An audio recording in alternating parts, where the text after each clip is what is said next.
É com muita emoção que declaro aberto o 35º CUNAT.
Eis aqui este sambinha feito numa nota só.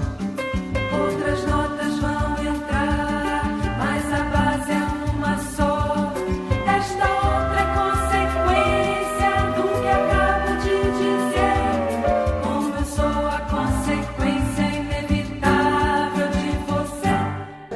Boa tarde, senhoras e senhores. Sejam todos bem-vindos ao primeiro painel do 35º Congresso Nacional de Advogados Trabalhistas. Para presidir o painel de abertura, convidamos o diretor da ABRAT, Dr. Jefferson Calaça, acompanhado dos palestrantes, Dr. Celso Bandeira de Melo, Dr. Bernardo Cabral e Dr. Milton da Silva Correia. Boa tarde a todos. Uma honra e uma alegria presidir a primeira mesa do 35º Congresso Nacional dos Advogados Trabalhistas. E para nós, estarmos aqui no Rio de Janeiro, na cidade maravilhosa, o Rio, essa cidade sempre acolhedora, com um povo maravilhoso, já é uma honra muito grande. E presidir uma mesa com figuras tão ilustres, que representam a história desse país. Dr. Celso Antônio Bandeira de Melo, ex-ministro Bernardo Cabral e o nosso querido Milton Correia, eles vão convir que é uma tarefa extremamente complicada, difícil e de uma responsabilidade muito grande. É com grande prazer que me encontro aqui presente. Não só pelo encantamento do Rio de Janeiro, essa cidade com justiça conhecida como cidade maravilhosa, mas pela circunstância de estar em um congresso de advogados trabalhistas. Vou inicialmente relembrar aqui algo que costumo relembrar quando menciono a Justiça do Trabalho. Sabem os senhores, não é surpresa, que durante muitos anos a Justiça do Trabalho foi considerada pelos colegas como uma justiça menor, de menor tamanho ou de menos importância. Eu gostaria de registrar a presença, nesse momento, em nosso plenário, de uma figura histórica, de um jurista que merece todas as homenagens, não só desse plenário, mas do país inteiro. O nosso querido Benedito Calheiros Bonfim, que com 97 anos de idade faz questão de vir participar do nosso congresso, e eu peço que a doutora Manhã Matrícia conduza ele para a nossa mesa, para participar junto conosco da nossa mesa do nosso congresso. Benedito Calheiros Bonfim já faz parte da nossa história e é hoje um dos melhores juristas que nós temos vivos no nosso país. É para nós uma honra muito grande tê-lo conosco nesse momento. Exatamente.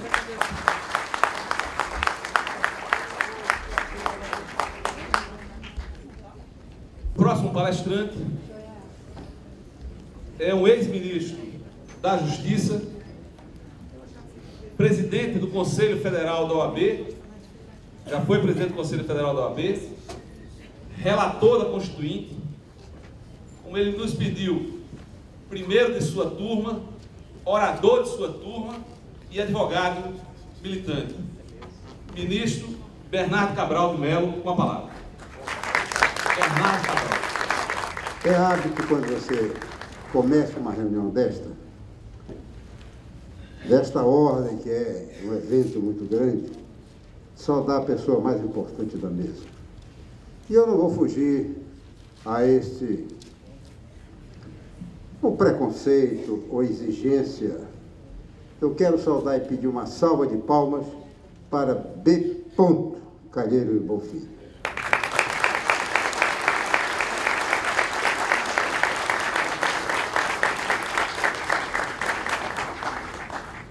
No meu julgamento, é a pessoa mais importante desta mesa. E, consequentemente, saúdo todos pelos 60 minutos que me deram, para não perder mais tempo aos demais. Permitam que faça algumas citações das pessoas que me honram com a sua presença. Primeiro, quando eu fui presidente do Conselho Federal da Ordem dos Advogados do Brasil, eu vinha de uma cassação do meu mandato de deputado federal. Eu era vice-líder da oposição, estou falando do ato institucional número 5, cassou meu mandato, perdi 10 anos de direitos políticos, interromperam ou danificaram a minha carreira de professor universitário? Que no dia 22 de setembro de 88, talvez o Congresso Nacional tenha realizado uma das mais emocionantes sessões. Foi a sessão que aprovou o texto da nossa Constituição de 88. Foram 20 meses de trabalho, 65.809 emendas. Bernardo Cabral teve de trabalhar. Foram apreciados 9 projetos de Constituição, pronunciados 21 mil discursos. Hoje, essa nossa Constituição já conta com 80 emendas nos seus 25 anos, 6 emendas de revisão, 74 emendas ditas de normais. A partir de agora, passamos a palavra ao presidente da mesa, o doutor Augusto Adoc Lobo. Devido à exiguidade temporal e a fim de que eu me torne prolixo, me permiti escrever algumas palavras como introito dessa sessão. Inicialmente, devo dizer que honra-me sobremaneira presidir esse painel composto por renomados nomes da Cátedra do Direito do Trabalho, com o ministro do TST, Alexandre Angra Belmonte, e os não menos ilustres professores João Pedro Ferraz dos Passos, ex-procurador da Fazenda Nacional, e o ministro também do TST, Maurício Godinho Delgado, que falarão sobre as principais mutilações da CLT, o processo como meio de efetividade dos direitos individuais e coletivos, e os 70 anos da CLT e o sistema sindical do Brasil, respectivamente. Saúdo a plenária desse seleto conclave, nas sábias e proféticas palavras do saudoso pontífice João Paulo II, de aplicação intertemporal, quando disse: diante da realidade dos dias de hoje, em cuja estrutura se encontram marcas bem profundas de tantos conflitos causados pelo homem, e na qual os meios técnicos, fruto do trabalho humano, desempenham um papel de primeira importância, deve recordar-se, antes de mais nada, um princípio ensinado pela Igreja. É o princípio da prioridade do trabalho em confronto com o capital. Em atenção aos meus tempos de advogado, eu vou falar da tribuna. Eu agradeço o convite que me foi feito para estar aqui hoje, neste magnífico congresso, em relação ao qual eu não posso deixar de parabenizar não apenas a organização, como os temas escolhidos. Foi certamente um esforço muito grande da coordenação nesse sentido. Parabenizar também a logística. Cumprimento o presidente da mesa, Dr. Augusto Adoc Lobo, filho de um dos mais brilhantes juristas que já passaram por esse país, Eugênio Adoc Lobo, saudoso, e que fez parte da minha banca de prova de títulos de ingresso. Mas a Justiça do Trabalho, ela não é materialmente, eu diria, mais ampla por decisões políticas, né? A meu juízo, equivocadas, da própria Justiça do Trabalho. Essa é uma opinião pessoal minha, eu coloco para os senhores que podem e que nós podemos hoje lamentar. Porque essa estrutura, né, ela impõe um poder reverencial àqueles que pretendem desrespeitar os direitos dos trabalhadores. Os sindicatos tinham uma estratégia que era absolutamente perfeita do ponto de vista das suas reivindicações coletivas. Isso desde o fim da ditadura Vargas em 45 até o advento da Constituição de 1988, que trouxe uma alteração também nesse quadro. Eles apresentavam a sua reivindicação aos empregadores, seja a categoria econômica, seja a própria empresa, faziam aquele movimento e entravam com o dissídio coletivo, antes de entrar com a greve, né? Não necessariamente tinham que fazer a greve. E aí a pressão passava para o âmbito dos tribunais do trabalho. E com isso evitava-se o confronto direto com o empregador e transferir um pouco a responsabilidade do bom resultado para os juízes. Nós temos agora uma tarde-noite bastante feliz, que é uma noite de autógrafo com alguns lançamentos, algumas obras bem interessantes.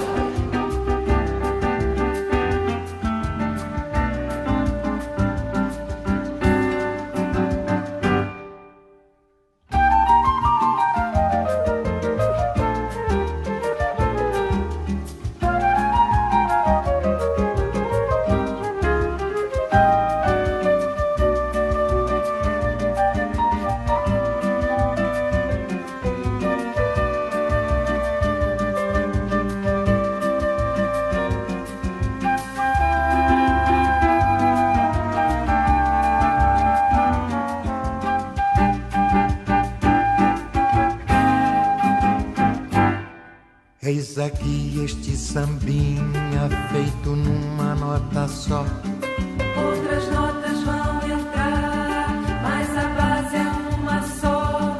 Esta outra é consequência do que acabo de dizer. Como eu sou a consequência inevitável de você.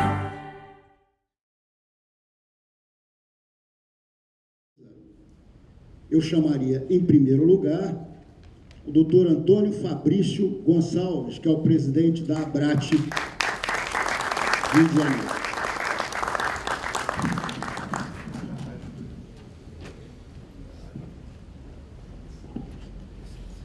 O doutor Felipe Santa Cruz, nosso ilustre presidente da OAB-RJ.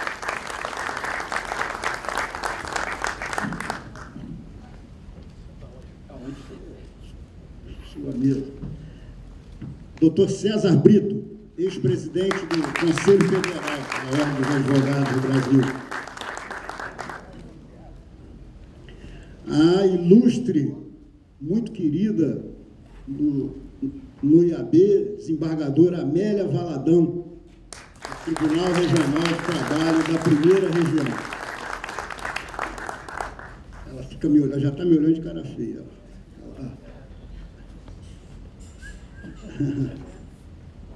Eu não resisti, doutora Amélia. Não consigo resistir. A sua presença sem chamar. Entendi. Chamaria o doutor Eliomar Pires, que é o vice-presidente da ABRAT Região Centro-Oeste, que é a região da nossa ministra. A doutora Ana Beatriz Serafim, presidente da ACAT Rio de Janeiro.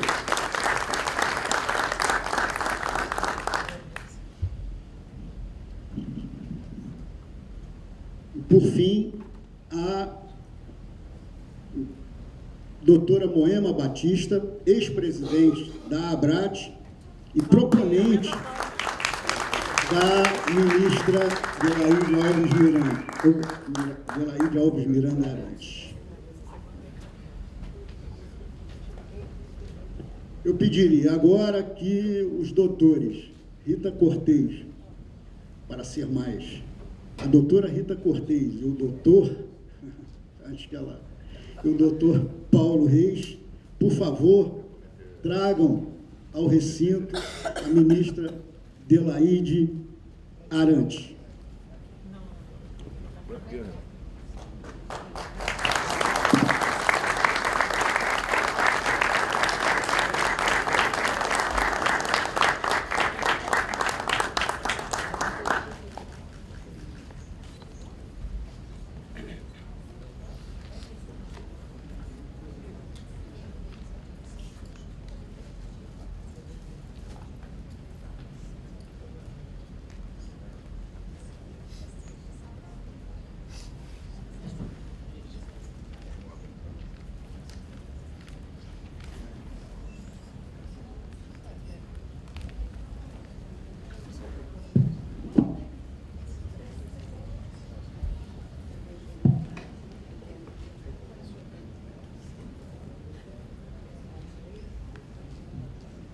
Peço agora aos senhores presentes para que fiquemos de pé para o compromisso da ministra Adelaide Arantes. Por favor, ministra. Prometo cumprir o Estatuto do Instituto dos Advogados Brasileiros na defesa de seus fins institucionais e do Estado Democrático de Direito.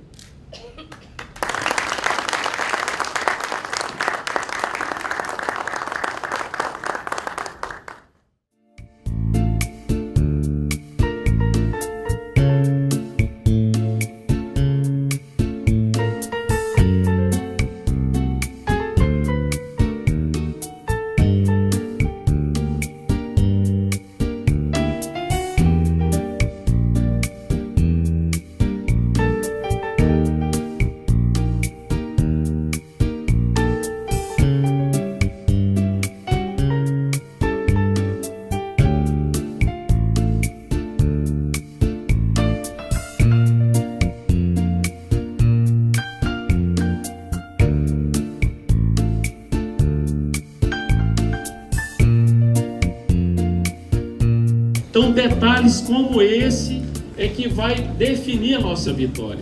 Era líder do PTB, me ligaram, um que estava pedindo um voto para a lista C, só o Jovair Arantes pode ajudar, mas é lógico. Eu quero dizer que, obrigado, Tomé. O Congresso Paulista de Advogado Trabalhista aprovou uma moção em favor dos honorários. Para todos os colegas, muito nessa questão, nós derrubamos o requerimento. Uma manifestação, a presença do presidente da CAI aqui, então eu acho que é isso, né? Se pequenos, eu tenho vergonha de falar sobre eles aqui diante. Reunificar e colocar as duas representações na mesma associação. Nós não éramos recebidos na OAB local, não nos recebiam. E a GETRA patrocinou oposição à seccional. Vamos terminar com essa história, quer dizer, são advogados trabalhistas.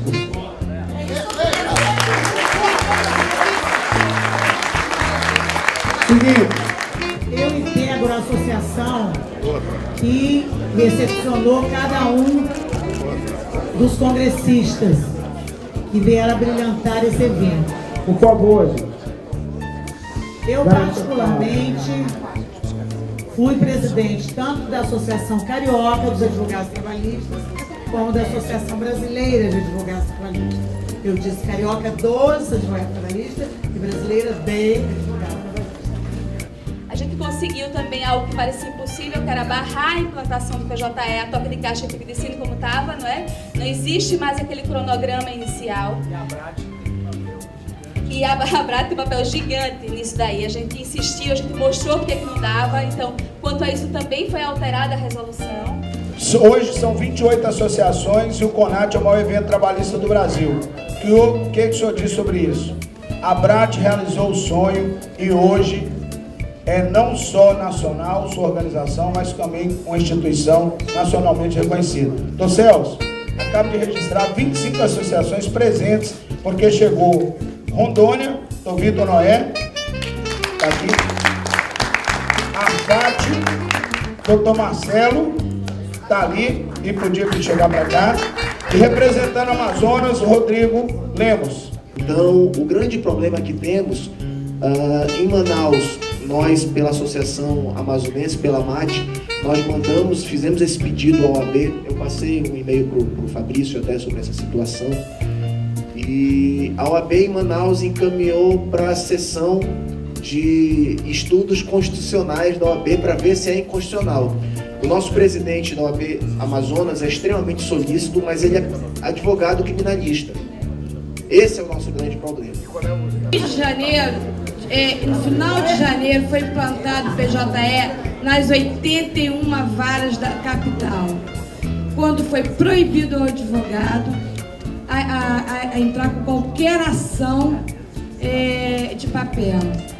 E o PJE não funcionava, porque você lançava o CNPJ, se você quisesse entrar com uma CP, você lançava o CNPJ e ele não era reconhecido. Você lançava o CPF e ele não era reconhecido. Isso já está se esperado. E é preciso que a gente exija isso dos estados, inclusive com delegações pressionando os presidentes dos TRTs. E a última coisa, eu acho que seriam duas coisas, uma é PJE e outra honorários que o Gleisi vai falar agora. Qual o encaminhamento que a gente vai tomar para Brasília? Quando nós vamos para Brasília? Quando a gente vai fazer a pressão lá com todo mundo lá? É isso. Essa é a questão política que nós temos que levar para fora. Tudo política ideológica, que é a exclusão do advogado, é prejudicar a parte. Isso tem um sentido muito grave, porque viola o princípio constitucional de acesso à justiça, que não se resume a entrar com uma ação, não. É uma coisa muito mais complexa. Então, eu quero propor que nós trabalhemos junto ao Conselho Federal da OAB para levantar perante a mídia o ponto político que essa questão envolve. O questionamento político através da mídia. Aí nós vamos mexer realmente com essas questões que esse poder judiciário vem levantando a nível puramente técnico para nos enganar. Obrigado. Eu acho que a Abrat tem que deliberar já de bater as portas do Conselho Superior da Justiça do Trabalho e se não resolver no CNJ já, a Abrat com uma ação conjunta com todas as associações estaduais.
profissionais nas relações de trabalho, convidamos o diretor da ABRAT, Dr. César Brito, acompanhados dos painelistas, Dr. Diego Maia, Dr. Carlos Eduardo Ambiel e Dr. Carlos Henrique Bezerra Leite. Boa tarde a todos e a todas. Ontem, quando começamos o painel de Santo Antônio Bandeira de Melo, não resisti e pus no meu Facebook 2 fotos.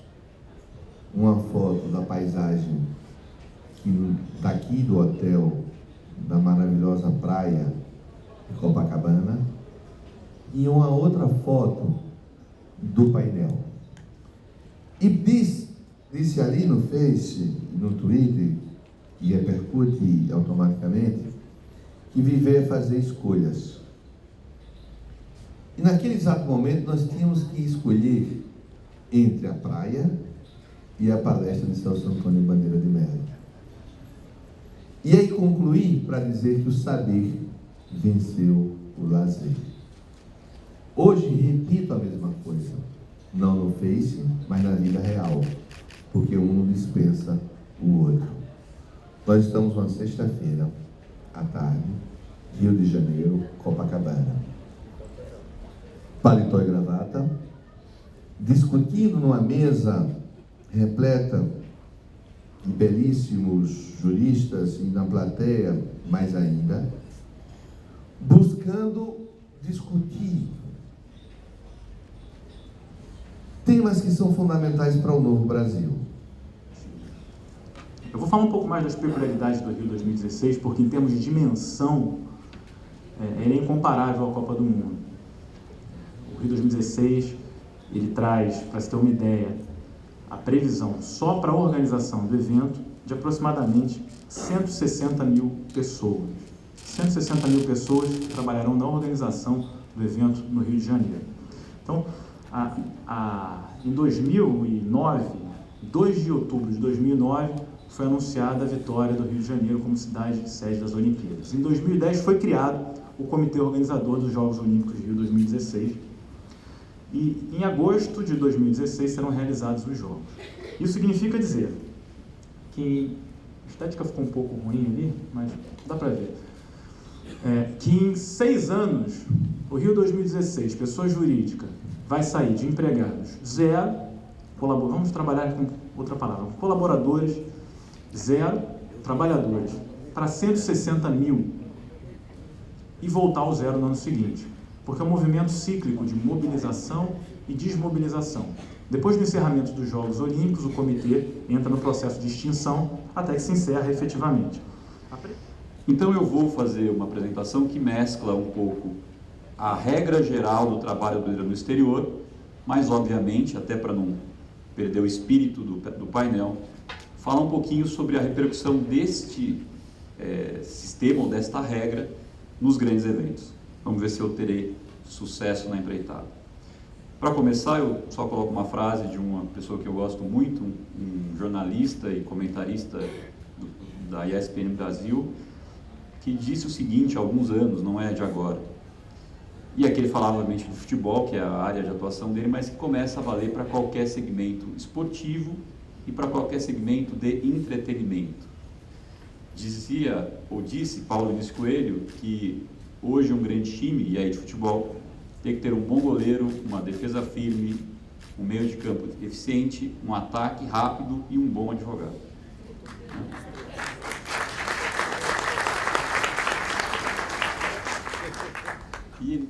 Meu tema é trabalho voluntário. Eu estou prestando aqui um trabalho voluntário, né? Não é de mais nada. Trabalho voluntário é aquele trabalho que não há um ânimos contraente, né? Não há, você presta um trabalho de maneira altruística, pensando sempre no sentido de colaboração, no sentido cívico, no sentido benemérito, enfim. E ouvi atentamente meus 2 queridos painelistas, que também são meus charás, né? Carlos e Carlos, eles fizeram muito bem a respeito da questão do trabalho na ordem internacional, o brasileiro vai trabalhar no exterior, e também a questão dos grandes eventos o trabalho prestado em grandes eventos e as várias modalidades de contratação. Obviamente, eu estou me sentindo mais ou menos aquele bagaço de cana chupada, porque os dois já, né, passaram muito bem sobre esses dois temas.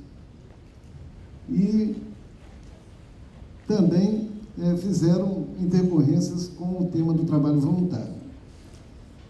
Eu vou pedir vênia para discordar do meu querido César Brito, antes de mais nada, porque ele disse que no começo, aqui, nós teríamos trocado o lazer pelo saber.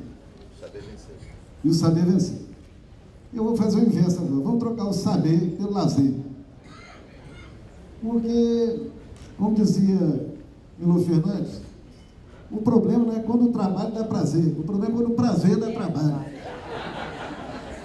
E aí eu fui pensando exatamente nessa ligação, o trabalho voluntário e o trabalho não voluntário. Vamos fazer essa dicotomia. Eu pediria, antes de mais nada, no final de evento como esse, a gente soltar um pouco o espírito, hoje tem noite dançante e tudo. Eu já vou começar me relaxando, homenageando o Gonzaguinha, da voz do Fagner, os colegas aí do Nordeste, a respeito do trabalho e a dignidade. Um homem também chora, menina morena, também deseja palavras, precisa de carinho, precisa de ternura, precisa de um abraço da própria candura. Guerreiros são pessoas, são fortes, são frágeis. Guerreiros são luz, no fundo do peito. Precisam de um descanso, precisam de um remanso, precisam de um sonho que os tornem perfeitos. É triste ver esse homem guerreiro, menino, com a barra do seu tempo por sobre os seus ombros. Eu vejo que ele berra, eu vejo que ele sangra, a dor que traz no peito, pois ama e ama. Um homem se humilha, se castram seus sonhos. Seu sonho é sua vida e a vida é o trabalho. E sem o seu trabalho, um homem não tem honra. E sem a sua honra, se morre, se mata. Não dá pra ser feliz, amorzinho. Não dá pra ser feliz. Não dá pra ser feliz. Não dá pra ser feliz. Não dá pra ser feliz. Não dá pra ser feliz. Não dá pra ser feliz. Não dá pra ser feliz.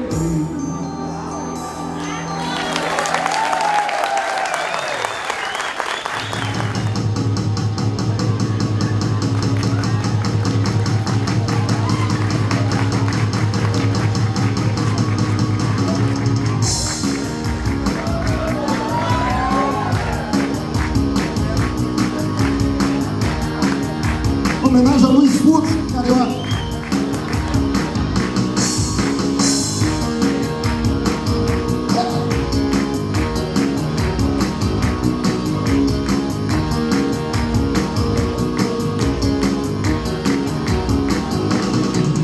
Nas favelas, no Senado, sujeira pra todo lado. Ninguém respeita a Constituição, mas todos acreditam no futuro da nação. Que país é esse? Que país é esse? Que país é esse? Que país é esse?